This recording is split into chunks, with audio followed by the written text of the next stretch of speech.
Bonjour à toutes et à tous, que le Seigneur vous bénisse richement en ce dimanche matin, en cette période si particulière aussi. Et nous allons partager ensemble un moment avec la parole du Seigneur. Ce sont nos mini-méditations du dimanche. J'ai eu à cœur deux thèmes, et le premier des deux que nous allons partager ensemble se trouve dans Jean au chapitre 15 du verset 5 à 11. Moi, je suis le cep, vous, les sarments.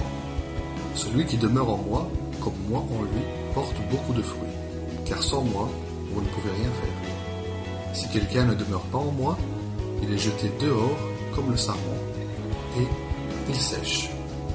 Puis l'on ramasse les sarments, on les jette au feu, et ils brûlent. Si vous demeurez en moi, et que mes paroles demeurent en vous, demandez tout ce que vous voudrez, et cela vous sera accordé. Mon Père est glorifié en ceci, que vous portiez beaucoup de fruits, et vous serez mes disciples. Comme le Père m'a aimé, moi aussi je vous ai aimé. Demeurez dans mon amour. Si vous gardez mes commandements, vous demeurerez dans mon amour, comme j'ai gardé les commandements de mon Père, et que je demeure dans son amour. Je vous ai parlé ainsi, afin que ma joie soit en vous, et que votre joie soit complète. Nous voyons dans ce passage qu'il faut demeurer en lui, rester fixé sur Jésus-Christ, garder nos yeux fixés sur lui, au quotidien, à chaque moment de nos vies. Et c'est encore plus vrai dans ces moments si particuliers que nous traversons. Malgré la peur, malgré peut-être l'inquiétude que tu peux avoir, et qui gagne du terrain, petit à petit, et j'ai pu m'en rendre compte parce que j'ai repris le travail, et dans les trains, dans les gares, il fait complètement vide. Et c'est une société vraiment au ralenti, et c'est particulier de vivre ça et de se rendre compte que plus personne n'est là. Mais malgré tout, nous ne devons pas perdre de vue que Christ est présent. L'Esprit de Dieu est avec nous, et c'est en lui que nous devons demeurer. Et en parallèle avec ce texte, j'avais aussi envie de lire 1 Corinthiens, chapitre 6, verset 19 jusqu'au verset 20. Ne savez-vous pas ceci?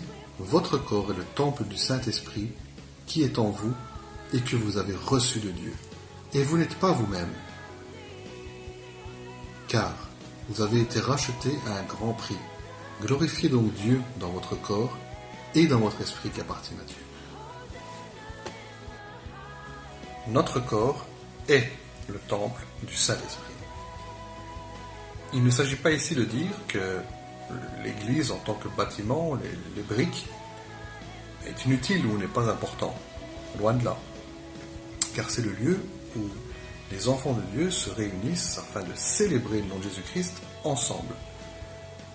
Mais, en même temps, devons nous rappeler que notre corps, même loin de l'Église, même loin des bâtiments qui eux sont vides pour le moment, est le temple du Saint-Esprit. Nous pouvons et nous devons même, encore plus en ces temps difficiles et troublés au niveau mondial, nous rappeler que nous sommes, que vous êtes, que tu es le temple du Saint-Esprit là où tu es. Demeurons fermes en lui, demeurons près du cep. Nous sommes le temple du Saint-Esprit en ces temps difficiles, ces temps particuliers. C'était les deux points que j'avais à partager avec vous. Que le Seigneur vous bénisse, qu'il vous encourage, qu'il vous fortifie.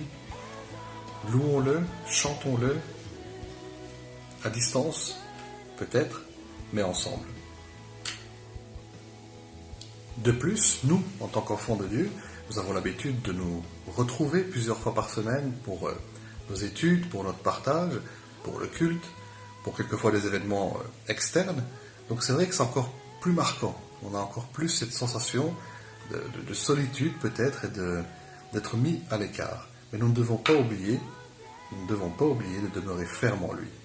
La communion fraternelle nous manque, c'est évident et c'est normal. Le partage entre frères et sœurs nous manque également et c'est normal. La distance physique est difficile à vivre en tant qu'enfant de Dieu. Seulement, sachons et gardons à l'esprit, et je dirais même plus, pratiquons la bonne attitude de demeurer en Jésus-Christ. Ça demande du travail, ça demande des remises en question peut-être aussi. On peut malgré tout garder contact les uns avec les autres parce qu'on a souvent tendance durant l'année à critiquer Internet en général, les réseaux sociaux qui nous séparent, qui nous distancent de la vie quotidienne, du partage quotidien avec le Seigneur. Mais aujourd'hui, on voit que c'est tout de même quelque chose d'extrêmement intéressant, quelque chose d'extrêmement utile au quotidien. Grâce à cela, on est proches les uns des autres, malgré la distance, malgré le fait de ne pas se rencontrer. Gardons à l'esprit, mettons en pratique le fait de demeurer en lui. Et pour ce qui est d'être ensemble malgré la distance, notre frère Egbert nous a envoyé un mail où il nous fait part d'une initiative de certains pays nordiques, et notamment la Finlande, qui est de prendre du temps chaque jour à midi pour prier au sujet de l'urgence qui nous préoccupe, prier pour les autorités, prier pour le personnel médical, pour le personnel soignant, pour les malades et nos églises, ainsi que leur vie perturbée. Merci beaucoup de votre attention et soyons forts en Jésus-Christ, près de lui, dans la prière. Jeudi, c'est notre frère Pierre Weckens qui nous guidera dans notre mini-méditation du jeudi. Dieu vous bénisse et bon dimanche.